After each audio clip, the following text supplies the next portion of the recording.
Who edits the video, can I get you to say and spell your name? Okay, my name is Richard Bond, B-O-N-D, just like 007. Okay. And so that's it.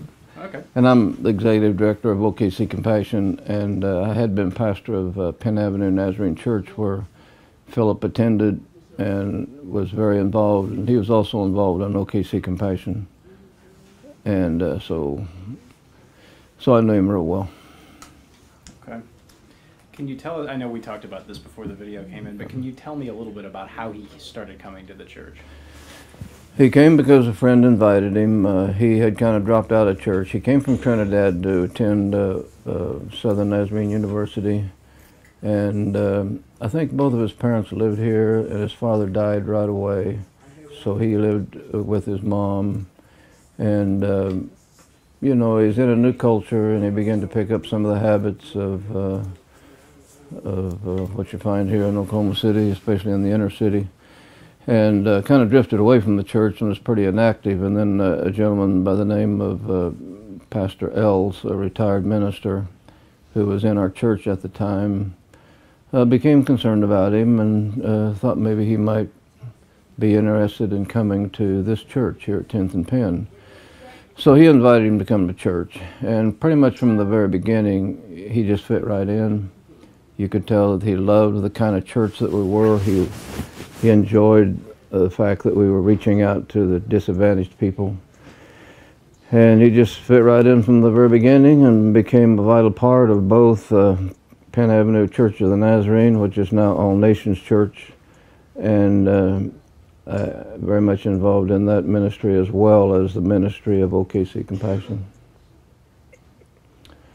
So once he got here, he rolled up his sleeves and became extremely involved and was just a great person, admired by everybody. He would do things that you expect a very mature Christian to do, and everybody was just kind of amazed at the kind of life he lived, and that's why his sudden death under these circumstances was such a shock and a hurt to all of us. Do you remember how you found out that he died?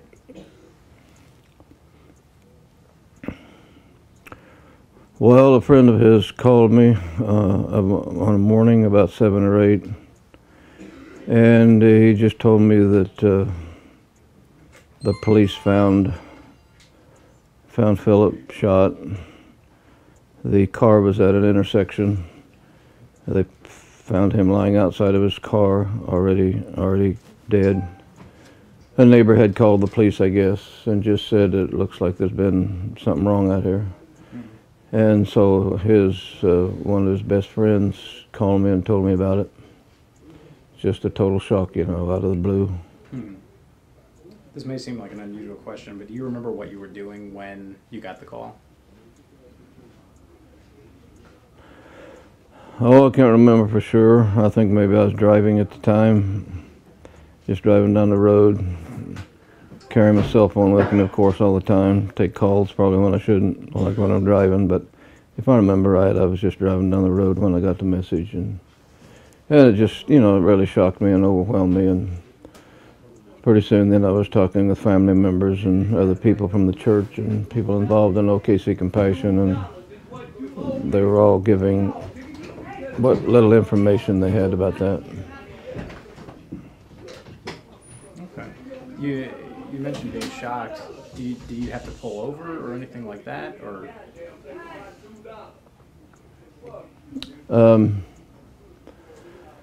the impression I had was that you know, it might have been somebody in the car. He, like I say, he helped people of all ages, and he was leaving. The last person that knew anything about him was an older man in a church in his 70s, and Philip had gone over there and taken him shopping because he didn't have a car. Philip was doing some menial household chores for him, and when he left, he said he was going to go pick up some teenagers and take them to McDonald's and buy them a hamburger.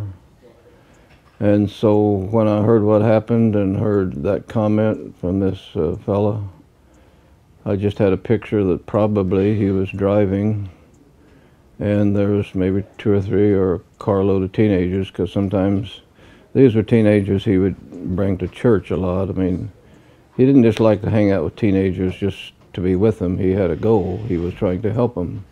He was trying to bring them out of their evil lifestyles and bring them to church. And so one suspicion was that maybe one of the people he was with, somebody in the car, got into an argument for some reason or another. He pulled out a gun and shot him close up. And if I understand it, the bullet went into his heart. Apparently then he stopped the car at the intersection, got out of the car, and then fell on the pavement and was in the middle of the intersection on the pavement when the neighbor called and saw that the car with the door open was there in the middle of the intersection. So we felt like it was either perhaps somebody that he knew well. Hey, who is that over there? Who is that? And so that was the impression. But there was also a thought that came to our mind that could have been a stranger that didn't know him, who, you know, sometimes strangers want to rob somebody and they shoot them and take their wallet. I don't think we thought that was very likely, because if I remember right, it's not like they stole something. They didn't steal the car. The car was still there. I don't think I remember them taking the billfold or anything like that. Do you remember that, Robert? I don't think they did. So it didn't come across like it was just a robbery done by a stranger. It came across like probably somebody that knew him, probably somebody that had access to him at close range, and somebody he trusted. And we knew that he was willing to hang out with dangerous people. That's what a lot of us do here. We realize that people that just got out of prison, or people that are on drugs or alcohol, they're kind of unpredictable. So it's not real common, but every now and then if somebody pulls out a knife or a gun and is going to hurt somebody. So we just had the assumption that it was probably somebody he knew. And you know, you can have a disagreement, and Philip he's a person, I could say he's argumentative, or I could say he's a person with strong convictions. And if he had a viewpoint and somebody else had a different viewpoint, you know, you can get into an argument, and especially if you're drunk or high, it can become explosive. So we thought that, we just always think, didn't we, Robert, that probably most likely it was some close acquaintance. Yes. But as far as I can remember, there was never, in the questioning and all, there was never anybody that came to the surface and we thought, oh, it's probably that person. We might have thought about one or two people, but never any evidence, anything that you would want to say that would involve one of his acquaintances. We were just shocked and disappointed that there seemed to be no progress made in any way, shape, or form. I don't know how aggressive the police were. As Robert Coster says, he was always kind of disappointed. He felt like that they probably weren't aggressive, but I don't know how aggressive they were. But, you know, if you're kind of a nobody and it just happens and you're not a public figure and all, you just kind of let it drop. But I don't know how aggressively they pursued it, but we always felt kind of sad that it was not solved. And that's one of the reasons. About that same time, we had one or two people in our ministry that were bicyclists, and so we were thinking of starting a bike ride around Lake Hefner. So that fall of his death, we started on a Saturday morning annual Philip Go Cool bike ride. And that's one of the reasons we did it, was to keep his name in the public eye so that he wouldn't be forgotten. But just kind of a little fundraiser for OKC Compassion, and to make the police more aware and the public aware that, you know, this happened, and maybe someday somebody will come up with some information. But as far as I know, there's been no leads to my knowledge. Kind of going back to, you mentioned when, after you got the news, you know, pretty soon you were on the phone with several different people. Do you remember what the rest of your day was like? Well, that's about all we could think of. You know, we were just overwhelmed, and I think there were at least two people from the television channels that came out here and wanted to do an interview. They came on site and asked questions and all, and so we were just overwhelmed with that. We were trying to comfort his mother because she was just a wonderful lady, and Philip was the youngest child in the family, and Philip lived with her. You know, so we were talking with family members and his brothers and sister-in-law. And I remember talking to his mother that day, and she was saying that she went to bed kind of early. I think this incident happened maybe around 11 or 12, but she'd gone to bed maybe earlier than normal, and she'd not talked to him that evening, but when she got up the next morning, she saw that Philip had tried to call her, probably about the same time that he got shot. But I don't think he left any kind of message at all, and she just saw that he tried to call her. So we just thought, well, perhaps the last phone call he wanted to make before he passed away was to his mom, and she was asleep, so she didn't answer. And so it was that kind of a thing where we talked to family members, and the church members talked to each other, and it affected us all deeply because he was such a nice guy and so active in the church. And you know, he usually worked. He had a job. He was disciplined. He had a job. Worked I think Monday through Friday, but every Saturday he would hang out at the church a half a day or sometimes all day, cleaning the church. And as Robert said a while ago, he would usually have some teenagers with him. And sometimes you wondered if those kids did more harm than good or more frustration than a help. But he wanted to spend time with them, and I'm sure at times they were helpful because they liked Philip, and they probably knew if he did some work for him, he might take him out for a hamburger or something, you know. And they were kids that pretty much were living in poverty and all. And so you'd see Philip on Sunday morning and Sunday night and in Sunday school and on the worship team, and he had this little practice before church started. You'd see him kneeling at the altar all by himself while the other people were chatting and talking and running around here and there getting ready for church. But he's the kind of guy that wanted to spend some quiet time at the altar in prayer. And then he was usually the last one to leave the church because he was the one that was going to lock up and turn the lights off. And there'd usually be a bunch of boys usually hanging out by his car. And then before he left, when he left, you'd see a bunch of kids in the car with him. So he was just always so visible if you came to church at all. And if you knew anything about OKC Compassion, there was Philip involved as he could be, even though he usually worked a 40-hour job. But he had some time on his hands since he was not married and since he had no children, and he used that time profitably and for good purposes of serving the church and serving our OKC Compassion ministries. So, you mentioned he had a job. Where did he work? You know, I don't know if you remember Robert. He was at Baptist. He was he parked cars. Got parked the cars. Yeah. Parked at Grandy's part time and full time. Valet Baptist Hospital. Yeah. Okay. Yeah, that's the main job that I remember him having. And you think he worked at Grandy's too? Yeah. Some. No, he did. He took a lot of people over there to eat. So, like I say, he started college. I don't think he completed college, so he just had kind of jobs that weren't so glamorous, but he was just a worker that made a little money.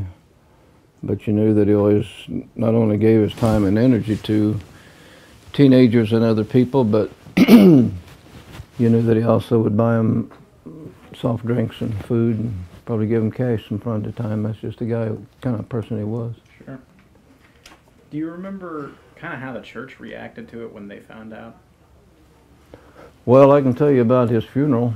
Okay. It was on a hot summer day, and we have a balcony in that church, and the balcony is very seldom used. Even on a good day, we might fill up the main floor of the sanctuary with people, and once in a while, a half a dozen or a dozen people would go up to the balcony.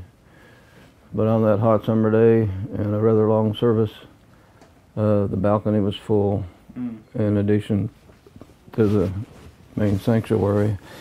And it was a lengthy service because, well, we had quite a bit of good music, and but I also gave opportunity for people to say things about Philip, and people from the church wanted to say good things about him. But people would come up that I didn't even know, that knew him from his job or from some other place, and they wanted to say what kind of a person Philip was from their point of view, observing him on the job. So we had a big crowd at the funeral, and that says something, because on a hot summer day, for some reason, the air conditioner wasn't working very well, and only filled it with people.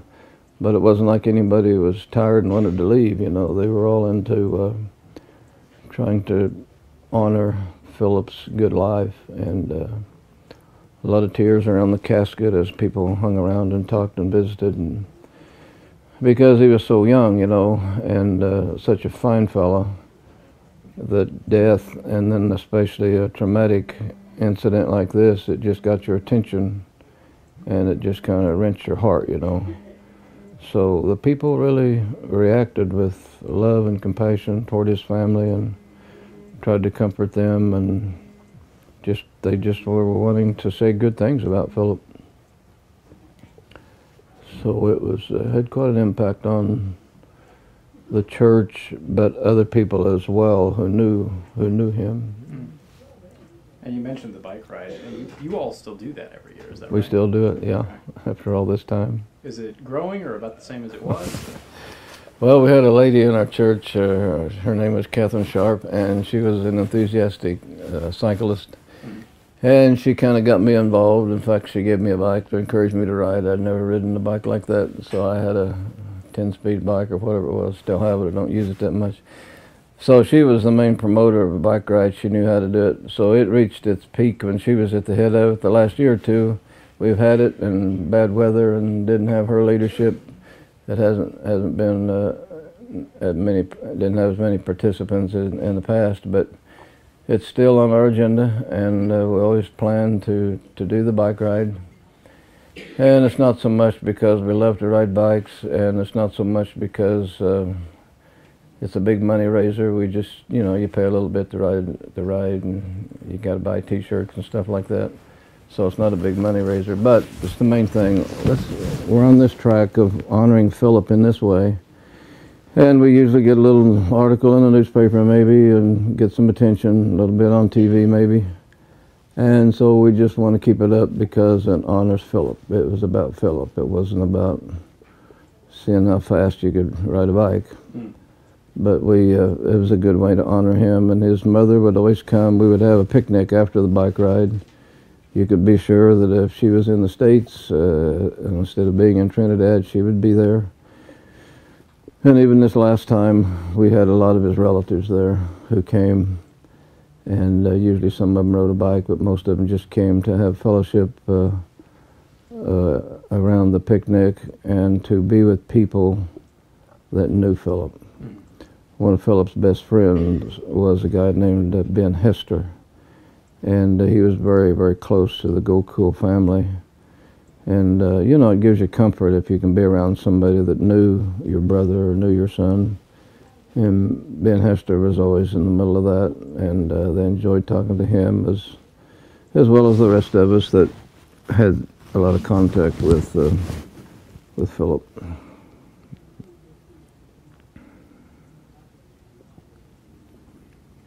Can you think of a way that the church is different now than it was when he was around?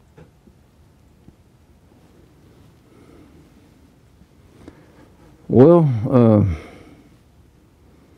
you know, as a minister, as a pastor, as somebody that has some enthusiasm for building God's kingdom, you really like it when you have a nucleus of people that are enthusiastic, and the work of the church means a lot. And so from my point of view and from the point of view of other leaders, you miss him, because you typically don't have but a handful of people like Philip.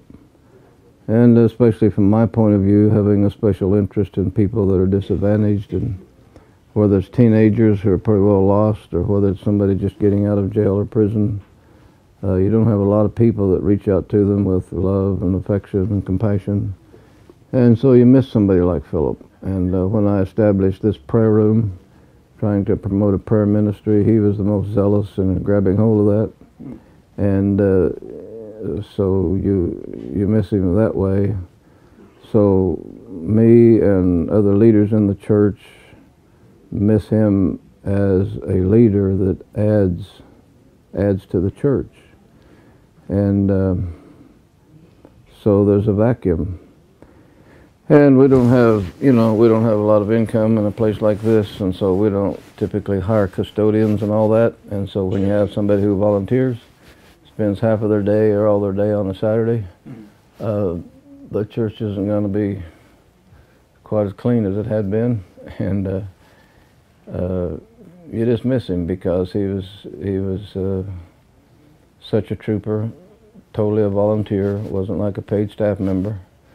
But he was busy, so you miss him when he's gone. And you miss the teenagers sometimes. Sometimes you don't miss them because they could be kind of rowdy, and you might think we could do without those guys.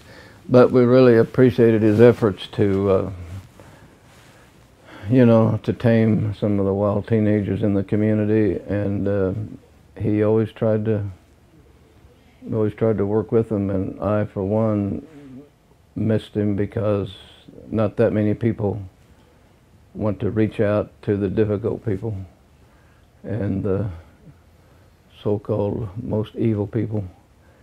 So I miss him from that point of view. It's hard to find people who are committed to the kind of ministries that we do here at 10th and Penn. So that's one of my biggest things. But he was also, like I say, I showed you that picture. He had a big old smile, you know.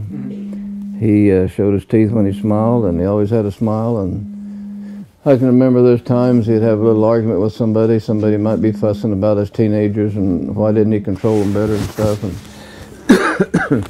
but I'd see him off kind of having a stressful conversation with somebody, but he always had a smile on his face.